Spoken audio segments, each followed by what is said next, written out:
आज बात करेंगे गठिया। बहुत सारे लोग ये सोचता है कि गठिया परमानेंट बीमारी है, कभी ठीक नहीं हो सकता है और वो जीवन भर चलेगा। गठिया दो टाइप का होता है। एक ठो को बोलते हैं जो बचपन से हो जाता है, जैसे कि 10, 12, 15 साल की उम्र से शुरू हो जाता है और हाथ में पहले होगा, हाथ में होगा और वो जब सुबह उठेगा तो पूरा देह टाइट रहता है और वो सुबह में ज्यादा प्रॉब्लम होता है, शाम तक में धीरे धीरे घट जाता है। ये हुआ रूमेटॉइड आर्थराइटिस जो बोलते हैं। एक होता है ओल्ड एज में। ओल्ड एज में खास करके घुटना में गठिया होता है और घुटना में दर्द होता है। एक्चुअली ये दोनों ही में ही दर्द होता है। गठिया मतलब दर्द, दर्द को ही गठिया बोलते हैं। अंग्रेजी दवाई में उसमें तो कोई इलाज उलाज होता नहीं है, तो वो क्या करता है, दर्द की दवा देता है गठिया में। दर्द की दवा दिया। दर्द की दवा आप लोग पहले से जानते हैं कि दर्द की दवा कुछ करता नहीं है। दर्द की दवा गठिया को ठीक करने के लिए कुछ नहीं करता है। ये बॉडी में किडनी को डैमेज करता है। जितना देर किडनी डैमेज होता है बॉडी दर्द का एहसास भूल जाती है। ये शरीर जो है एक तरह से कलेक्शन ऑफ सेल्स है। यहाँ पर लाखों करोड़ों सेल्स है, मिल के कोशिका मिल के बना ये शरीर। ये कोशिका में यदि मान लीजिए घुटना में कोई प्रॉब्लम हुआ या हाथ के ज्वाइंट में कोई प्रॉब्लम हुआ तो यहाँ दर्द हो रहा है, लेकिन उसी समय यदि उसका किडनी डैमेज हो जाए तो उसको हाथ में दर्द नहीं फील होगा। तो ये है टेक्नोलॉजी। लोग बोलता है कि हम सिम्टोमेटिक उपचार करते हैं, तुरंत मेरे पास मरीज आता है, हम उसका दर्द दूर कर देते हैं। कैसे हो जाता है ये चीज सिंपल बात है। ये बेसिकली नया बीमारी क्रिएट करके हो सकता है, ये हाथ के बीमारी को ठीक करके नहीं।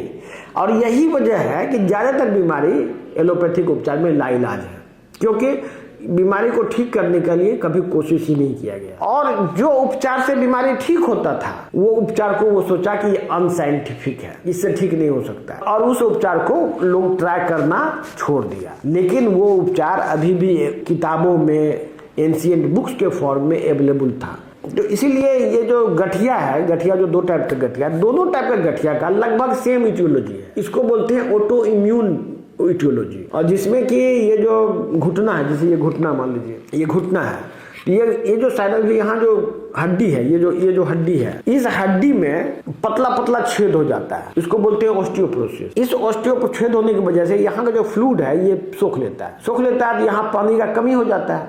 ये पानी का कमी होने से ये आवाज करता है, खटखट आवाज करता है due to loss of water. और इसके बाद फिर वो जब डॉक्टर के पास जाता है तो डॉक्टर बोलता है तो लाइलाज है, इसमें घुटना बदलवा लीजिए, इसमें जो है ये तो ठीक ही नहीं हो सकता है। तो बेचारा ज्यादातर लोग कहाँ जाता है, एलोपैथिक डॉक्टर के पास जाता है और वहां जाके वो सोचता है कि ठीक ही नहीं होगा तो हम क्या करेंगे, तो इसी में लगा रहता है वो। बहुत आदमी का घुटना बदलवा देता है, बहुत आदमी, ज्यादातर आदमी 99% आदमी दर्द में ही जीवन बिताता है। बहुत आदमी जो कि रूमेटॉइड आर्थराइटिस का बचपन से ही जिसको आर्थराइटिस हो गया वो पूर्णतः अपंग हो जाता है, क्योंकि उसके दिमाग में ये आता ही नहीं है कि हम किसके पास जाएं। वो उसी चक्रव्यूह में फंसा रहते रहते उसका उम्र बीत जाता है और वो अपंग होकर लाइफ जीता है। किसी का ऑटोइम्यून डिजीज बहुत गंभीर होता है, जैसे किसी में किडनी फेल हो जाता है, सिस्टेमिक लूपस है, फिर सार्कोइडोसिस है जो लंग्स में होता है, फिर पेट का कुछ बीमारी है जिसमें कि अल्सरेटिव कोलाइटिस और क्रोन्स डिजीज है। ये सब बीमारी बहुत ही खतरनाक है ऑटोइम्यून, और उसका भी इलाज सिर्फ मेटाबॉलिक चिकित्सा से ही संभव है।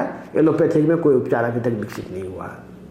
तो हम यही कहना चाह रहे हैं, एलोपैथिक उपचार एक लक्षणों का उपचार है। लक्षणों का उपचार मतलब लक्षण को किसी भी तरह से ये कंट्रोल करेगा, उसके लिए डिफरेंट टाइप का पॉइजन देगा। किसी में लीवर डैमेज होगा, किसी में किडनी डैमेज होगा, किसी में बोन मैरो डैमेज होगा, किसी में आंख डैमेज होगा, किसी में ब्रेन डैमेज होगा।